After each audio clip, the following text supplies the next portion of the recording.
सभी को नमस्कार। आज हम बात करने जा रहे हैं कि जेएलओ इंटरव्यू प्रिपरेशन के लिए हमें क्या स्टेप उठाना है, कब उठाना है। तो सबसे पहली बात, जेएलओ इंटरव्यू की प्रिपरेशन के लिए वो लोग जिन्हें की लगता है, उम्मीद है कि कट ऑफ जो अंदाजा लगाया जा रहा है उससे अबव उनके मार्क्स हैं, उन्हें डेफिनेटली प्रिपरेशन शुरू कर देनी चाहिए। अब तक भी शुरू कर देनी चाहिए थी। आप लेट हो चुके हैं, रिजल्ट आने का इंतजार नहीं करना, आपको अपनी प्रिपरेशन कंटिन्यू करनी है। अब ये बात है कि जेएलओ इंटरव्यू में हमें करना क्या है, तैयारी में क्या करें हम। देखिए, जेएलओ इंटरव्यू के लिए सबसे पहले आप ये बात ध्यान रखिए कि आपकी नॉलेज का टेस्ट रिटन टेस्ट के जरिए हो चुका है। रिटन टेस्ट का जो प्रोसेस है वो आपकी नॉलेज का टेस्ट करता है।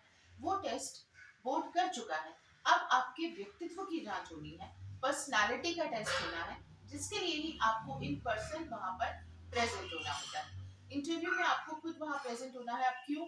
इसके लिए बोर्ड क्या टेस्ट करता है, क्या जानकारी आपको होनी चाहिए। सबसे पहली बात, इंटरव्यू बोर्ड जो है वो ये देखेगा कि आपका उस जॉब को हैंडल करने का जो कॉन्फिडेंस है वो कितना है। आप उस जॉब को किस प्रकार से हैंडल कर सकते हैं, आपका कम्युनिकेशन स्किल क्या है, आपका डिसीजन मेकिंग पावर कैसा है। डिसीजन मेकिंग पावर सिर्फ हमें जुडिशरी के लिए नहीं चाहिए होती है। आप जेएलओ का एग्जाम भी अभी जो इंटरव्यू जो अभी देने जा रहे हैं उसके लिए भी आप उस डिपार्टमेंट में, जिस डिपार्टमेंट में आपको जेएलओ बनाया जाएगा, आपको जो काम दिया जाएगा लीगल मैटर्स, उनके बारे में आप किस तरह से हैंडल करेंगे, क्या आपका डिसीजन जो है पावर रहेगा, उसको टेस्ट करना। आपकी अपनी थिंकिंग क्या है उसके बारे में जानना, आपका कॉन्फिडेंस लेवल क्या है उसके बारे में जानना, आप कितना जनरल अवेयरनेस रखते हैं। ये सब चीजें जो है वो बोर्ड को एग्जामिन करनी है, ताकि बोर्ड ही डिसाइड कर सके कि you are a suitable candidate for this job और नॉट। तो ऐसा नहीं है कि आपको वहां आपको लगता है कि भाई मुझे रेटिफिकेशन करनी है, अभी वो पर्टिकुलर सब सेक्शन मुझे प्रॉपर्ली होने चाहिए, इट्स ओके। लेकिन सारी चीजें 100% आपको भी पता है, लॉ की फील्ड में इट्स नॉट पॉसिबल कि ए टू जेड आपको एज इट इज सारी चीजें जो है वो कंठस्थ याद हो जाए। और कोई भी व्यक्ति परफेक्ट नहीं है, हमेशा गुंजाइश है कि हम नई चीजें हमें जानना है और सीखना है। तो अगर आपने किसी सवाल का गलत भी जवाब दिया है, डजेंट मैटर, उससे आपके नंबर नहीं कटने वाले हैं, क्योंकि बोर्ड का जो एग्जामिन है, बोर्ड का जो इंटरव्यू लेने का जो वजह है, पर्पज है, वो ही डिफरेंट है। जैसा कि मैंने अभी आपको बताया कि आप किस तरह से उस जॉब को हैंडल करेंगे, आप में क्या खूबियां होनी चाहिए, तो उनके लिए आपको काम करना है। अब उसके लिए हम कैसे काम करेंगे, हमारा कॉन्फिडेंस लेवल, हमारी थिंकिंग, इसके बारे में क्या करेंगे। तो कुछ छोटी चीजों के बारे में, छोटे छोटे स्टेप्स हैं जिनको हम कर सकते हैं। थिंकिंग को हम एकदम से नहीं बदल पाएंगे। बोर्ड क्या चाहता है, आप क्या चाहते हैं, हर एक व्यक्ति की जो थिंकिंग अलग है। हम किसी और के लिए बदल जाएं तो भी हम नाटकीय लगेंगे, दैट इज नॉट पॉसिबल। तो हमें किन किन स्टेप्स का ध्यान रखना है। सबसे पहली बात, अपने सब्जेक्ट पे जो अभी तक आपने तैयारी की है उसी का आप थोड़ा रिवाइज कीजिए। इंडेक्स देखिए, केवल हर सब्जेक्ट के डायरेक्ट का आपको इंडेक्स और टाइटल उतना आपको देखना है। थोड़ा बहुत टाइम आपको अपने स्टडी, हिंदी इंग्लिश का कोई क्वेश्चन नहीं आने वाला, अभी लॉ के सब्जेक्ट्स के ऊपर आप फोकस करके इंडेक्स को याद रखिए। नंबर टू, कैंडिडेट जो है वो सिर्फ ऐसा नहीं होना चाहिए कि उसे ये पता है कि भैया मेरे आरजीएस के सिलेबस या जेएलओ में क्या आने वाला है, मेरे घर परिवार आसपास या मेरी जिंदगी में क्या हो रहा है। आपको ये भी देखना है कि आपकी दुनिया में क्या हो रहा है, आपके आसपास, आपके नेशनल और इंटरनेशनल लेवल पे क्या क्या चीजें, घटनाएं घटित हो रही हैं, उन करंट अफेयर्स की आपको नॉलेज लेनी। तो अगर आप ऐसे कैंडिडेट्स में से हैं जिनको कि अभी बिल्कुल आदत नहीं है न्यूज सुनने की, आसपास की घटनाओं के बारे में जानने के बारे में आप दिलचस्पी नहीं रखते हैं, तो आपको इंटरव्यू पॉइंट ऑफ व्यू से इन चीजों का तो ध्यान रखना है। न्यूज चैनल चलाइए, आप सुनिए कि नेशनल और इंटरनेशनल लेवल पे अभी इम्पोर्टेंट क्या क्या चीजें हैं जो कि आपकी जानकारी में एज अ लेमैन होनी चाहिए। We are not talking about कि भाई लॉ ग्रेजुएट है तो उसको पता होना चाहिए। एक इलिटरेट पर्सन भी है अपनी कंट्री का, तो उसे पता होना चाहिए अपने देश में क्या हो रहा है ना।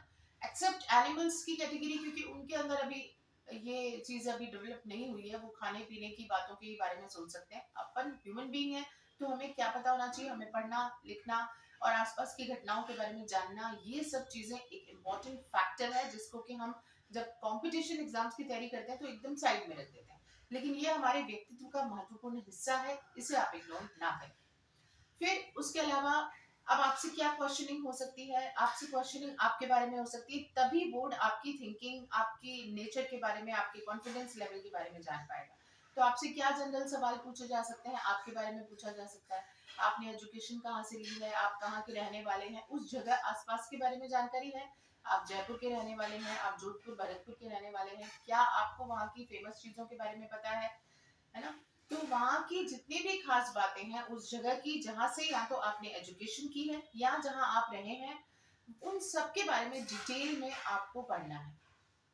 इसके बारे में आप जानकारी रखिए और आप अपने एवरीडे की रूटीन में एक परफेक्शन लेकर के आइए कि आपकी एक नियमित दिनचर्या होनी चाहिए। आपसे अगर पूछा जाए आपकी हॉबीज क्या है, तो क्या हॉबीज है आप उस समय सोचने लग जाएंगे, क्योंकि आपने कोई हॉबी रखी नहीं है अपनी। अगर और फिर अगर हॉबी रखी है, इसका आप जवाब दे रहे हैं, तो उसके बारे में भी क्वेश्चन बोर्ड कर सकता है।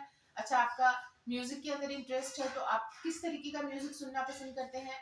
आप आपको वो सारे क्वेश्चन जो कि आपके जवाब आने के बाद आ सकते हैं। सिर्फ हॉबी कह देने से काम नहीं चलेगा, मेरा बैडमिंटन का शौक है, क्रिकेट का शौक है, तो उसके बारे में आपको नॉलेज भी रखनी पड़ेगी। तो आपकी हॉबीज क्या है, आप जीवन में किसे रोल मॉडल मानते हैं, आप ये जो जॉब करने जा रहे हैं इस जॉब को क्यों करना चाह रहे हैं, आप किससे इन्फ्लुएंस हुए हैं, आपके प्लस और माइनस पॉइंट खुद के क्या हैं, आपकी कमजोरियां और आपकी अच्छाइयां क्या हैं। आप इस फील्ड में जब जब आपको ये काम दिया जाएगा तो आपको काम क्या करना है, इस बारे में आपको पता है। तो आपको जैसे जेएलओ का इंटरव्यू देने जा रहे हैं, तो उसके बारे में पता होना चाहिए कि जेएलओ का काम क्या रहता है, क्या काम उसे सौंपा जाएगा। इसके बारे में एक वीडियो हमने और बनाया था, डिस्क्रिप्शन बॉक्स में उसका डिटेल में आपको दे दूंगी। तो इसका जो रैंकिंग है, प्रमोशंस है, इनके बारे में, जॉब के बारे में, वर्क प्रोफाइल के बारे में आपके पता होना चाहिए। तो ये जनरल चीजें हैं जिनके बारे में आपको जानकारी लेनी है।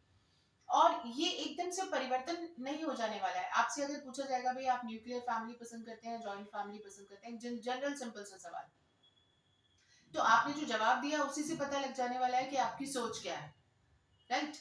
तो इस तरह से आपको अपने अ, जो भी सवाल आपके बारे में, खुद के बारे में, अपने व्यक्तित्व के बारे में आपको पूरी तरह पता होना चाहिए। उन सवालों को आपको एक लिस्ट बनानी है, आपको वो क्वेश्चंस निकालने हैं कि कौन कौन से क्वेश्चंस मुझसे मेरे बारे में ही पूछे जा सकते हैं।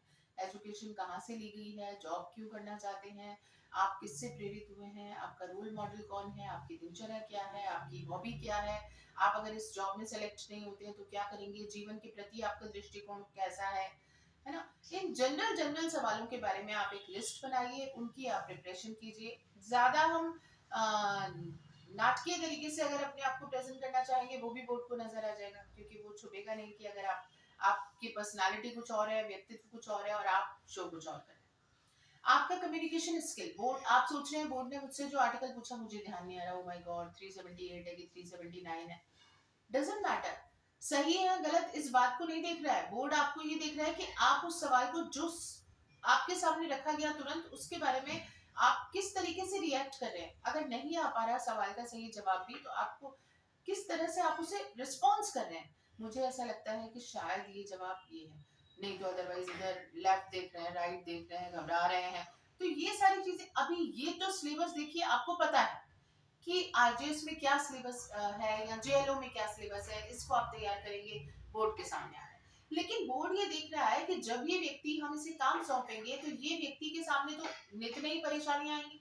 जेएलओ अगर आप हैं तो आपको जो डिपार्टमेंट से रिलेटेड लीगल मैटर्स सॉल्व करने पड़ेंगे। आरजेएस अगर आप हैं तो आपको जो मैटर आएगा, वो फाइल आएगी, जो इशू आएगा उसे आपको रिजॉल्व करना है। तो आप में रिजॉल्व करने की कैपेसिटी है कि नहीं है, या फिर आप उस सवाल को देखते ही या परेशानी को देखते ही समस्या बहुत बड़ी हो जाती है आपके सामने। समस्या को लेने का हमारा तरीका क्या है। कोई व्यक्ति जो उसके सामने परिस्थिति आ रही है उसे समस्या ले रहा है, कोई व्यक्ति उसी परिस्थिति को अपॉर्चुनिटी मान रहा है। इसीलिए कहते हैं ना, हम सकारात्मक भाव रखो, ग्लास को आधा जो है वो खाली ना देख के आधा भरा हुआ देखो। इसका मतलब यही होता है कि आप जीवन में किस तरीके से चीजों को लेते हैं।